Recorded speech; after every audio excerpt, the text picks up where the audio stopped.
Hello नमस्कार दोस्तों, मैं ऋषभ आपके चैनल एजुकेशन फॉर ऑल में एक बार फिर से आपका स्वागत करता हूं। आज हम लोग जो मिडेवल हिस्ट्री का सीरीज कर रहे थे उसमें हम लोग जो है वो मुगल काल पढ़ रहे हैं। उसका मैं अगला लेक्चर लेकर के आ गया हूं। मैंने पिछले वीडियो में जो है वो लगभग 118 नंबर तक जो है वो क्वेश्चन तक करवा दिया है और इसमें लगभग 220 के आसपास क्वेश्चन है, तो उसको हम लोग अगले पार्ट तक जो है वो कवर कर लेंगे। अगर आपको वीडियो अच्छा लग रहा होगा तो वीडियो को लाइक कर दीजिएगा। आपने अगर पीछे वाला वीडियो नहीं देखा है तो उसका मैं डिस्क्रिप्शन में लिंक दे दूंगा, आप जो है जा करके देख सकते हैं। अभी फ़िलहाल बिहार एसआई का एग्ज़ाम होने वाला है तो उसके लिए आप इसको जो है वो देख सकते हैं। बहुत ज़्यादा जो है वो लाभकारी ये रहेगा। चलिए हम लोग जो है आज का पहला क्वेश्चन स्टार्ट करते हैं। 119 नंबर क्वेश्चन है कि निम्नलिखित में से किसमें हिंद तथा ईरानी वास्तुकला का सर्वप्रथम समन्वय देखने को मिलता है? तो शेर शाह के मकबरे में। और शेर शाह का मकबरा कहाँ पर स्थित है? तो शेर शाह सूरी का मकबरा जो है वो बिहार के सासाराम में स्थित है। 120 नंबर क्वेश्चन है कि शेर शाह के बचपन का नाम क्या था? तो फरीद खां शेर शाह के बचपन का नाम था। 121 नंबर क्वेश्चन है कि शेर शाह की उसके पिता हसन खां ने एक जागीर के प्रबंधक के रूप में नियुक्त किया था, वह जागीर कौन सी थी? तो सासाराम, या फिर जिसको पहले जो है वो सहसराम जो है वो कहा जाता था। अगला है 122 नंबर क्वेश्चन कि दक्षिण बिहार के उस शासक का क्या नाम था जिसने फरीद खां को शेर खां की उपाधि दी थी? अपना वकील एवं अपने पुत्र का अतालिक यानी कि संरक्षक शिक्षक नियुक्त किया था, तो वो बहार खां नुहानी या फिर लुहानी था, जो कि शेर शाह सूरी को शेर खां की उपाधि दिया था। 123 नंबर क्वेश्चन है कि दक्षिण बिहार का वास्तविक शासक बनकर शेर खां ने उपाधि धारण किया था हजरत ए अल्लाह। हजरत ए अल्लाह जो है वो शेर खां ने दक्षिण बिहार का वास्तविक शासक बन करके जो है वो अपना उपाधि धारण किया था, हजरत ए अल्लाह। क्वेश्चन नंबर 124 है कि हुमायूं और शेर खां के मध्य लड़े गए युद्धों में कौन सा युद्ध निर्णायक था जिसमें विजय के उपरांत शेर खां ने शेर शाह आलम उल आदिल की उपाधि धारण किया था? तो चौसा का युद्ध। क्वेश्चन नंबर 125 है कि किस युद्ध को जीतने के बाद शेर शाह ने दिल्ली में द्वितीय अफगान राज्य की स्थापना किया था? तो कन्नौज या फिर बिलग्राम का युद्ध, जो कि 1540 ईस्वी में हुआ था, उसको जीत करके शेर शाह ने दिल्ली पर द्वितीय अफगान वंश की स्थापना किया था। तो पहला अफगान वंश कौन से? तो जो लोधी हुआ करते थे, सिकंदर लोधी हुए, इब्राहिम लोधी, वो जो है वो पहले अफगान वंश से संबंधित है। 126 नंबर क्वेश्चन है कि भारत के इतिहास के संदर्भ में अब्दुल हमीद लाहौरी कौन था? तो शाहजहां के शासन का एक राजकीय इतिहासकार जो है वो अब्दुल हमीद लाहौरी था। अगला क्वेश्चन है क्वेश्चन नंबर 127 की कथन और कारण दिया है। कथन कह रहा है कि शाह आलम द्वितीय ने सम्राट के रूप में प्रारंभिक वर्ष अपनी राजधानी से दूर व्यतीत किए, और कारण कह रहा है कि उत्तर पश्चिम सीमांत से विदेशी आक्रमण का भय घात लगाए रहता था। तो ए और आर दोनों सही है, लेकिन आर जो है वो ए की स्पष्टीकरण नहीं देता है। क्वेश्चन नंबर 128 है कि धर्मत का युद्ध जो कि अप्रैल 1658 में हुआ था, तो धर्मत का युद्ध 1658 में हुआ था, किसके बीच में हुआ था? तो औरंगजेब और दारा सिकों के बीच में हुआ था। और दारा सिको जो है वो बहुत बड़ा ज्ञानी था। 129 नंबर क्वेश्चन है कथन और कारण। कथन कह रहा है कि खानवा का युद्ध निश्चित ही पानीपत के प्रथम युद्ध की अपेक्षा अधिक निर्णायक और महत्वपूर्ण था।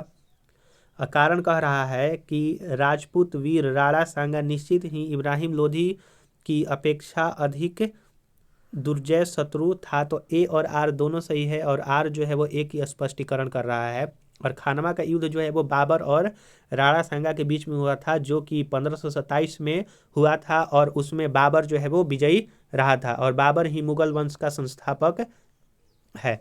130 नंबर क्वेश्चन है कि मुगल में निम्नलिखित बंदरगाहों में से किसको बाबुल मक्का यानी कि मक्का द्वार कहा जाता है? तो सूरत के बंदरगाह को जो है वो बाबुल मक्का या फिर मक्का द्वार कहा जाता है मुगल काल में। अगला क्वेश्चन है, क्वेश्चन नंबर 131 है कि निम्नलिखित युग्मों में से कौन सा एक सही सुमेलित नहीं है। तो अकबर जो है वो सर टॉमस रो जो है वो अकबर के शासनकाल में आया था, यह गलत है। जहांगीर के शासनकाल में विलियम हॉकिंस आया था। शाहजहां के जो है वो टैवनियर आया था। औरंगजेब में जो है वो मनुची आया था। ये जो थॉमस रो है वो भी जहांगीर के शासनकाल में ही आया था। क्वेश्चन नंबर 132 है कि कथन और कारण। कथन कह रहा है कि अकबर के काल में हर 10 घुड़सवार सैनिक के लिए मनसबदारों को 20 घोड़ों का रख रखाव करना पड़ता था। कारण कह रहा है कि घोड़ों को यात्रा में आराम देना होता था और युद्ध के समय उनको बदलना आवश्यक होता था। तो यहाँ पर जो है वो कथन गलत दिया हुआ है, लेकिन कारण जो है वो सही है। क्वेश्चन नंबर 133 है कि निम्नलिखित कथनों पर विचार करो और इसमें से चुनना है कि अहीद वे घुड़सवार सिपाही थे जो कि जिन्होंने अपनी सेवाएं एकाकिक प्रदान की, जिन्होंने किसी सरदार के साथ अपने को संलग्न नहीं किया और सम्राट ही जिनका आसन जो है वो कर्नल था। तो यहाँ पर ए, बी और सी जो है वो सही है। क्वेश्चन नंबर 134 है कि कंधार के निकल जाने से मुगल साम्राज्य को एक बड़ा धक्का पहुंचा था सामरिक महत्व के केंद्र के दृष्टिकोण से। अगला क्वेश्चन है 135 नंबर कि अकबर के शासनकाल में पुनर्गठित केंद्रिक प्रशासन तंत्र के अंतर्गत सैनिक विभाग का प्रमुख कौन हुआ करता था। तो मीर बख्शी हुआ करता था। केंद्रिक प्रशासन तंत्र के अंतर्गत जो है वो मीर बख्शी हुआ करता था। अगला क्वेश्चन 136 नंबर कि राजपूताना क्षेत्र के किस राज्य को जीतने में मुश्किल हुई और जब अंततः जीत मिली तो शेर शाह के मुख से अनायास यह निकला कि अरे मैंने एक मुट्ठी भर बाजरे के पीछे हिंदुस्तान का राज ही गवा दिया। तो जब मारवाड़ को शेरशाह सूरी जीतने गया जो कि राजपूत क्षेत्र से संबंधित था, उस समय इसने कहा था कि अरे मैंने एक मुट्ठी भर बाजरे के पीछे हिंदुस्तान का राज ही गवा दिया। क्वेश्चन नंबर 137 है कि किस अभियान के समय अचानक बारूद में विस्फोट होने के कारण शेर शाह की मृत्यु हो गया था। तो कालिंजर अभियान के तहत। कब? तो 1545 ईस्वी में। क्वेश्चन नंबर 138 है कि शेर शाह के बारे में क्या असत्य है। तो शेर शाह ने सासाराम में एक सुंदर किले का निर्माण करवाया है, यह जो है वो गलत है। तो सही कौन सा है? तो शेर शाह ने उपज का 1/3 भाग कर के रूप में निर्धारित किया था। शेर शाह के समय में किसानों को जरीबाना यानी कि सर्वेक्षण शुल्क तथा मुहासिलाना कर संग्रह शुल्क भी चुकाना पड़ता था और भूमि की पैमाइश हेतु शेर शाह ने 32 अंक वाले सिकंदरी गज एवं सन की डंडी का प्रयोग जो है वो किया था। तो ये जो है वो तीनों कथन सही है, लेकिन शेर शाह जो है वो किला सासाराम में बनाया था, यह गलत है। वो उसने रोहतासगढ़ में बनवाया था। अगला है कि से सुमेलित करना है शेर शाह कालीन प्रशासन और प्रशासनिक इकाई के बारे में। तो इक्ता जो है वो क्या से संबंधित था। तो इक्ता जो है वो आपका इक्ता जो कि प्रांत कहा जाता था वो हाकिम एवं अमीन से संबंधित था। सरकार जो कि जिला कहा जाता था। सिकदार ए सिकदारान एवं मुसीफ ए मुसीफौन कहा जाता था। परगना जिसको तालुका सिकदार एवं मुसीफ और ग्राम जो है वो मुकद्दम एवं आमिल जो है वो कहा जाता था। तो सभी जो है वो एक दूसरे से संबंधित है, यानी कि ऑप्शन नंबर ए सही हो जाएगा। अगला है कि शेर शाह कालीन प्रशासन में फौजदार था, तो कोषाध्यक्ष जो है वो फौजदार को कोषाध्यक्ष कहा जाता था। 141 नंबर क्वेश्चन है कि शेर शाह कालीन प्रशासन में कानूनगो का काम क्या था। तो भूमि संबंधी रिकॉर्ड रखना कानूनगो का जो है वो काम हुआ करता था। 142 नंबर क्वेश्चन है कि किसने शेर शाह कालीन ग्राम प्रशासन के संदर्भ में कहा है कि एक जराक्षीण मृत्युमुख में पहुँचने ही वाला वृद्धा अपने सिर पर स्वर्ण भूषणों से भरा टोकरा रखे यात्रा पर निकल पड़े, तब भी किसी चोर या लुटेरे की हिम्मत नहीं हुई कि वह बुढ़िया के पास फटक भी जाए, क्योंकि उन्हें मालूम है कि इसके लिए शेर शाह कितना बड़ा दंड दे सकता है। तो अब्बास खां सरवानी ने यह कथन कहा है। अगला 143 नंबर क्वेश्चन कि शेर शाह द्वारा निर्मित सड़क वह सराय अफगान साम्राज्य की धमनियाँ थी, यह किसकी युक्ति है? तो KR कानूनगो की युक्ति है। अगला है 144 नंबर क्वेश्चन कि शेर शाह के भू राजस्व व्यवस्था के संदर्भ में कौन सा सही नहीं है? तो भू राजस्व की दर उपज का 1/3 भाग हुआ करता था, नहीं 1/6 भाग नहीं हुआ करता था, 1/3 भाग जो है वो हुआ करता था। हम लोगों ने पीछे पढ़ा था। अगला क्वेश्चन 145 नंबर के शेर शाह ने अशरीफ यानी कि रुपया दाम नामक नए सिक्के चलवाए थे। वो जो है वो अशरीफ सोना का था, रुपया चांदी का था और दाम जो है वो तांबा का हुआ करता था। 146 नंबर क्वेश्चन है कि दिल्ली का पुराना किला किसके द्वारा बनवाया गया था? तो दिल्ली का जो पुराना किला है वो शेर शाह द्वारा बनवाया गया था। 147 नंबर क्वेश्चन है कि अमरकोट या फिर उमरकोट के राजा विरल साल के महल में किस मुगल बादशाह का जन्म हुआ था? तो अकबर का। 148 नंबर क्वेश्चन है कि हमीदा बानो बेगम थी अकबर की माता का नाम था हमीदा बानो बेगम। 149 नंबर क्वेश्चन है कि अकबर के संरक्षण बैरम खां का पतन जो है वो कब हुआ था? तो बैरम खां का पतन जो है वो आपका 1570 ईस्वी में हुआ था। अगला क्वेश्चन है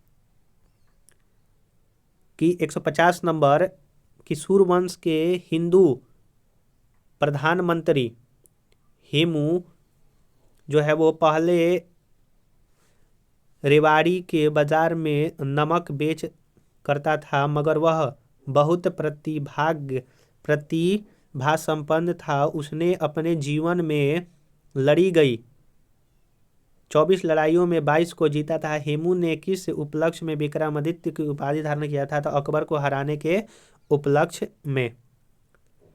151 नंबर क्वेश्चन है कि पर्दा शासन 1560 से 64 के लिए जिम्मेदार अतका खैल या हरम दल की स्वर प्रमुख सदस्य थी माहम अनगा। 152 नंबर क्वेश्चन है कि अकबर ने साम्राज्य विस्तार का आरंभ किस विजय से किया था? तो मालवा विजय से किया था। एक मिनट रुक जाइएगा।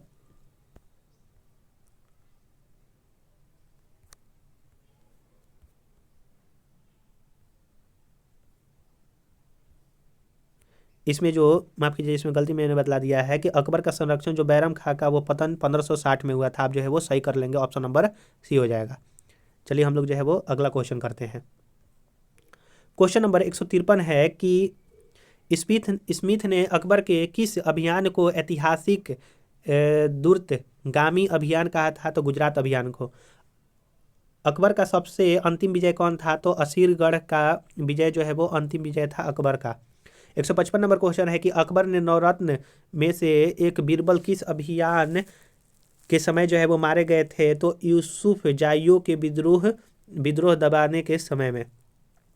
क्वेश्चन नंबर 156 है कि सूची 1 को सूची 2 से मिलाना है। दास प्रथा की समाप्ति 1562 में हुआ था, अकबर ने करवाया था। तीर्थ यात्रा कर समाप्ति 1563 में हुआ था, जजिया कर समाप्ति 1564 में और सूबों का पुनर्गठन जो है वो 1580 में हुआ था। और ये सारे चीज़ जो है वो अकबर ने करवाया था।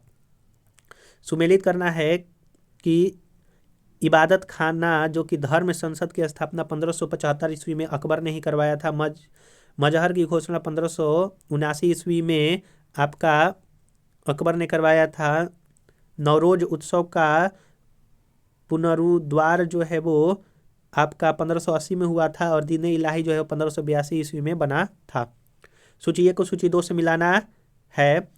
करोड़ी की नियुक्ति 1573 में, 10 साला बंदोबस्त लागू 1580 में और इलाही संवत का प्रचलन 1584 ईस्वी में और इलाही गज का प्रचलन 1587 में, और ये सारे जो है वो अकबर ने ही करवाया था।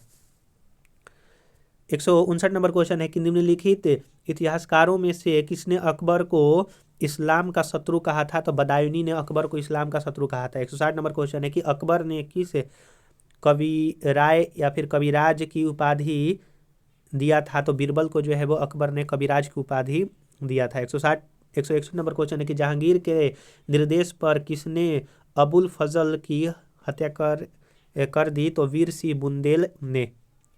162 नंबर है कि दहसाला बंदोबस्त किससे संबंधित है? तो टोडरमल से संबंधित है दहसाला बंदोबस्त।